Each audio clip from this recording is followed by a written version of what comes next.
और यहाँ सारे ब्रज में उत्सव चालू हो गया। अभी भगवान छोटे से थे, सारे ब्रज में उत्सव चल रहा है, तभी भगवान की आयु अभी मात्र 6 दिवस की है और भगवान को मारने के लिए पूतना मौसी पधार गई। पूतना लोक बालघिनी राक्षसी रुधिरासना जिघांसया पहरये स्तनं दत्वाप सद्गतिम।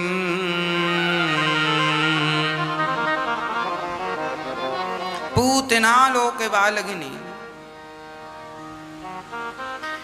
कंस की एक राक्षसी थी पूतना। ये पूतना कौन है? ये पिछले जन्म की मंथरा है। आनंद रामायण के अनुसार मंथरा त्रेता युग में जो मंथरा थी, वही मंथरा द्वापर युग में पूतना बनकर गई।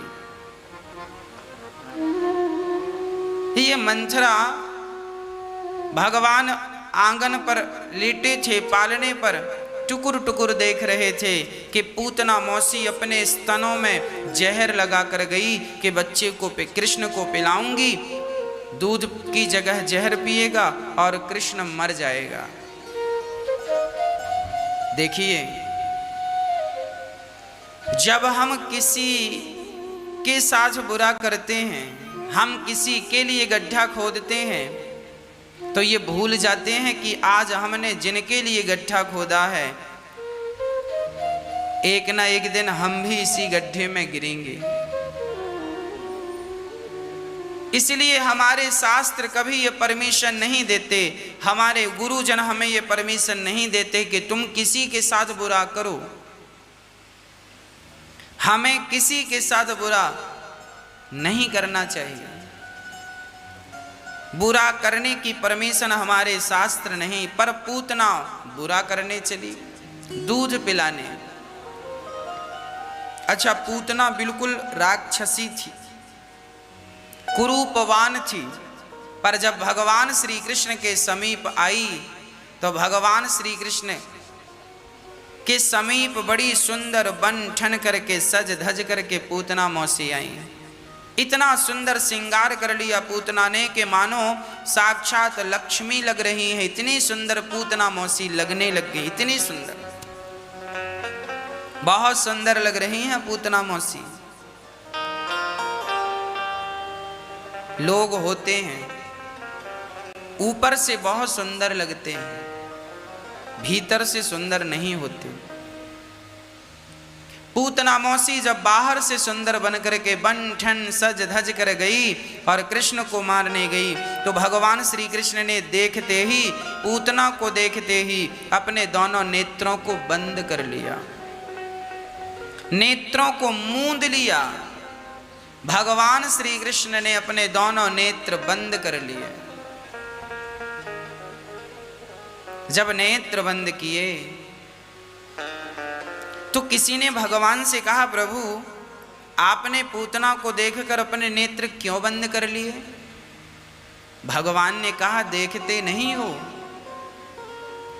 इसका तन बड़ा सुंदर है पर मन में कपट भरा है।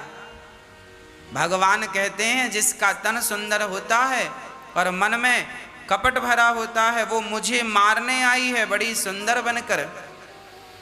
जिसके भीतर कपट भरा होता है, भगवान कहते हैं वो मेरे सामने आकर खड़ा भी हो जाए तो मैं उसे देखना पसंद नहीं करता, क्योंकि मुझे तो निर्मल मन वाला व्यक्ति चाहिए।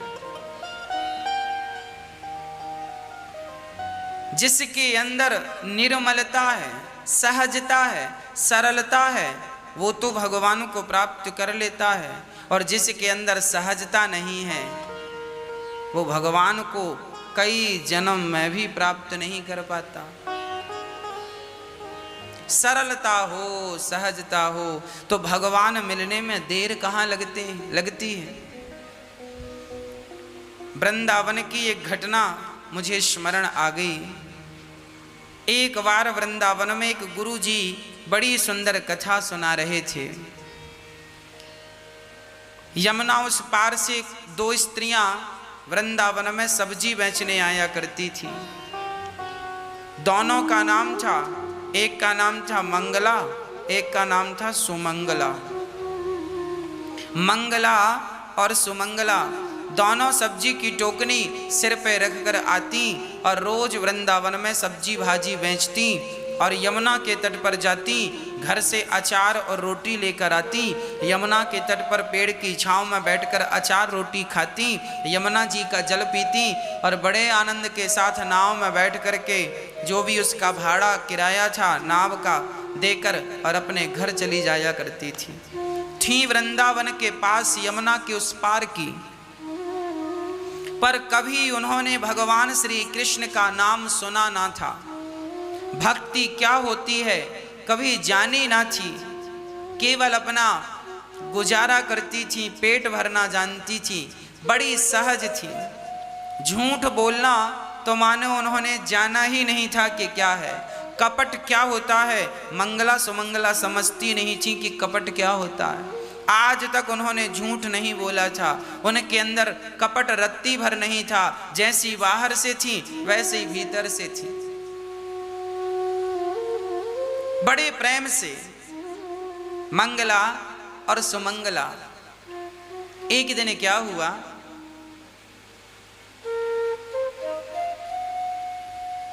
वृंदावन आई सब्जी बेचने। आज उनकी सब्जी जल्दी बिक गई। जब सब्जी जल्दी बिकी तो उन्होंने देखा कि जहां वो सब्जी बेचने गई थी वहां एक बढ़िया कथा चल रही थी। मंगला ने कहा, सुनो सुमंगला, सब्जी तो जल्दी बिक गई है, घर जाकर भी क्या करेंगे, ये गुरुजी कथा सुना रहे हैं, चलो कथा सुन लेते हैं। तो सुमंगला ने कहा, बहन मंगला ये कथा क्या होती है। मंगला बोली, बहन सो तो मुझे भी नहीं पता कि कथा क्या होती है, पर चलो सब लोग कहते हैं कि कथा हो रही है, सो चलो हम सुन लेंगे क्या होती है, हम भी जान लेंगे कथा क्या होती है। तो मंगला और सुमंगला दोनों अपने सब्जी की टोकनी द्वार पर किनारे रखकर दोनों कथा में गईं और सबसे पीछे जाकर के पांडाल में बैठ गईं और दोनों बड़ी श्रद्धा से कथा सुनने लगी। कथा में गुरुजी सुना रहे थे। गुरुजी कह रहे थे कि जिसने भगवान से प्रेम नहीं किया उनका जीवन बेकार है। गुरुजी कथा में कह रहे थे जिनका प्रेम कृष्ण के चरणों में नहीं हुआ उनका जीवन बेकार है। अरे भगवान को नहीं देखा तो फिर क्या देखा, भगवान को नहीं पाया तो फिर क्या पाया। गुरुजी बड़े प्यार से भगवान की चर्चा सुना रहे थे। भगवान को प्राप्त कर लेना ही जीव मात्र की, मनुष्य मात्र की सार्थकता है। गुरुजी कथा में कह रहे थे, आप सबको पता है इस धरती में आपका जन्म क्यों हुआ है। अरे भगवान को पाने आए हो, भगवान को खोजने आए हो, पर यहाँ आप केवल अपना पेट भरने में लगे हो, पैसा इकट्ठा करने में लगे हो, भूल गए कि आने का उद्देश्य क्या था। जब गुरुजी ने इस तरह से कथा में समझाया और सुनाया तो मंगला और सुमंगला दोनों बड़ी प्रभावित हुई। मंगला ने कहा, बहन सुमंगला देखो गुरुजी ने क्या कहा। गुरुजी ने कहा है कि भगवान कृष्ण के चरणों में प्रेम नहीं हुआ तो जीवन बेकार है। तो सुमंगला ने कहा, बहन मंगला तो क्या हमारा जीवन बेकार हो जाएगा, क्या हमारी जिंदगानी बेकार चली गई। मंगला ने कहा, लगता तो ऐसा ही है। दोनों अब कथा चल रही थी पर मंगला सुमंगला को नदी पार जाना था, यमुना पार जाना था, तो वो कथा से उठ करके चली गई। पर दोनों आपस में यही चर्चा करती गई, बहन तू बता कभी तूने कृष्ण को देखा है, भगवान को देखा है। मंगला बोली बहन मैं तो तेरे साथ रहती हूँ, भला मैं कहाँ देखती हूँ भगवान को। तो सुमंगला बोली बहन मंगला फिर ये बताओ कि यदि हम भगवान को देखना चाहें, गुरु जी ने कहा है भगवान को नहीं देखा, भगवान से प्रेम नहीं किया तो जीवन बेकार है। तो सुमंगला ने कहा ये बताओ फिर भगवान मिलेंगे कहाँ, कहाँ मिलेंगे। तो मंगला ने कहा मुझे लगता है कि भगवान साधु संतों के पास जरूर होंगे, जरूर मिलेंगे साधु संतों के पास। अच्छा ठीक है। यमुना के तट पर बैठकर वो अचार और रोटी खा रही थी और बस यही चर्चा कर रही थी कि हम तो तुच्छ प्राणी हैं, अभागी हैं, हमें कहाँ भगवान मिलेंगे। उन्होंने कहा साधुओं को भगवान मिलते होंगे। तभी यमुना के किनारे के साधु जी आ गए। साधु जी आए, उन्होंने अपना कमंडल, अपना झोला यमुना के तट पर रखा और वो चले गए जंगलों में फ्रेश होने के लिए। डोल डाल चले गए। अब जैसे महात्मा जी जंगल में झाड़ियों के बीच में जाकर बैठे तो मंगला सुमंगला बोली सुनो ये महात्मा जी हैं, इनका सामान यहाँ रखा है, जरूर भगवान यहीं होंगे। बाबा जी तो यहाँ से बिल्कुल लंगोटी लगा करके गए हैं, उनके शरीर में तो कोई कपड़ा था नहीं, भगवान तो उनने कहीं छिपाया नहीं था, जरूर उनके सामान में भगवान भी होंगे। मंगला बोली चलो जल्दी से। उन्होंने अपनी रोटी अचार छोड़ी और दौड़ कर गई और बाबा जी का जो सामान था, कमंडल खोला सो उसमें कुछ नहीं, झोला निकाला सो उसमें चंदन वंदन था। अरे बहन इसमें तो भगवान नहीं है झोले में, देखो देखो ध्यान से देखो, भगवान तो बाबाओं के पास होते हैं, भगवान तो साधुओं के पास होते हैं, जरूर इनके पास भगवान होंगे, तुम्हें दिख नहीं रहे होंगे। देखो इतनी भोली भाली जी उन्हें ये भी नहीं पता कि भगवान कहाँ हैं। उन्हें लगा साधुओं के पास है और साधु का झोला सामान तो यहीं रखा है। अब साधु जी का झोला पलट दिया पूरा। जब पलटा तो उसमें एक छोटा सा स्टील का डिब्बा था, उस डिब्बे को खोला बड़ी सावधानी से। मंगला ने जैसी डिब्बा खोला तो उस डिब्बे के अंदर छोटे से लड्डू गोपाल जी बैठे थे। लड्डू गोपाल जी को देखकर सुमंगला बोली बहन मिल गए भगवान, देखो ये भगवान, ये बैठे हैं भगवान। मंगला रोने लगी। अरे बहन रोती क्यों है, भगवान का दर्शन हो गया, यही भगवान है। मंगला बोली हे भगवान, आपको इतने से डिब्बे में बाबा जी ने बंद कर रखा है, हमें तो ऐसा लगता है कि ये बाबा भगवान को डराता और धमकाता है। और देखो तो सही, वो भगवान का पांव टेढ़ा है, लड्डू गोपाल जी का पांव टेढ़ा।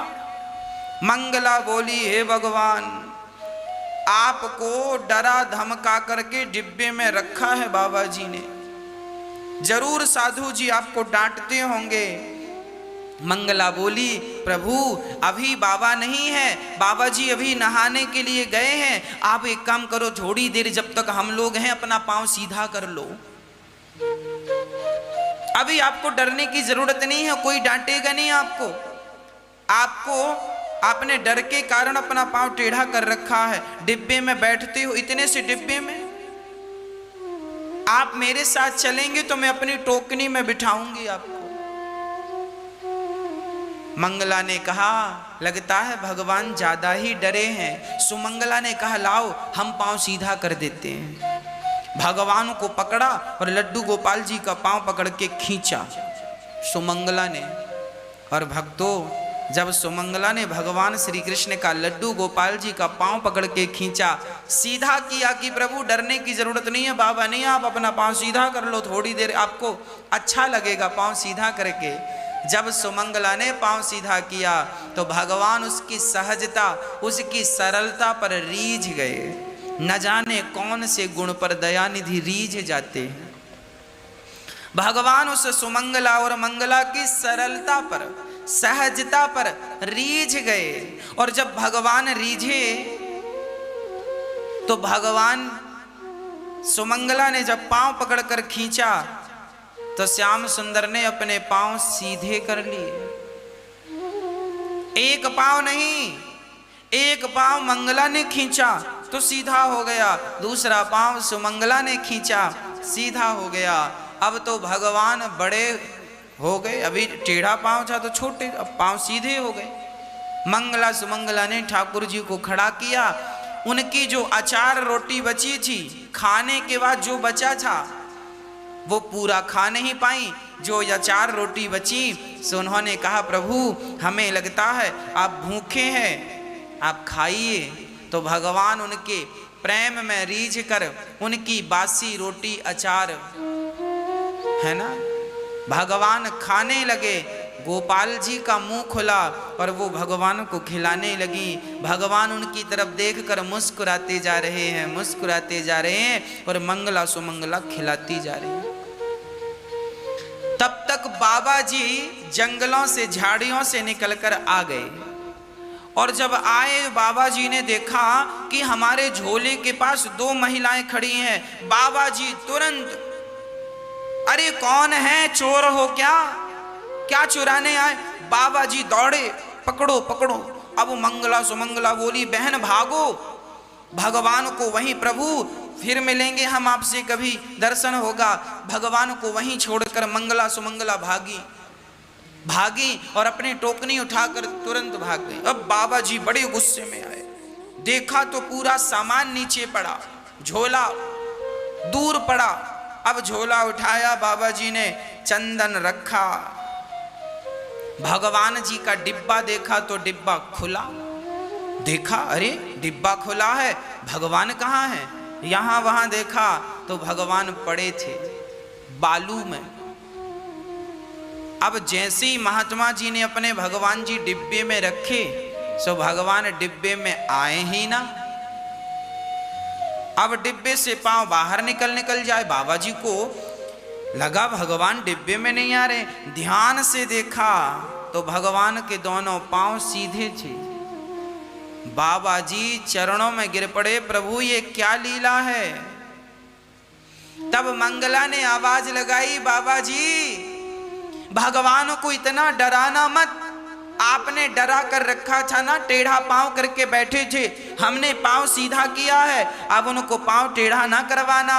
मंगला ये कहकर चली गई और वो साधु बस एक नजर से मंगला और सुमंगला को देखते रहे। रुक जाओ, रुक जाओ, मुझे अपने चरणों की धूल ले लेने दो। मंगला सुमंगला नहीं रुकी, नहीं रुकी, चली गई। उन्हें लग रहा था बाबा जी कहीं हमें पकड़कर मार ना लगाएं। पर बाबा जी साधु महात्मा बोले, हे नाथ, हमारी सारी जिंदगी निकल गई आपकी सेवा करते करते, पर कभी आपका पांव हम सीधा ना कर पाए, कभी आपको भोग हम ना लगा पाए।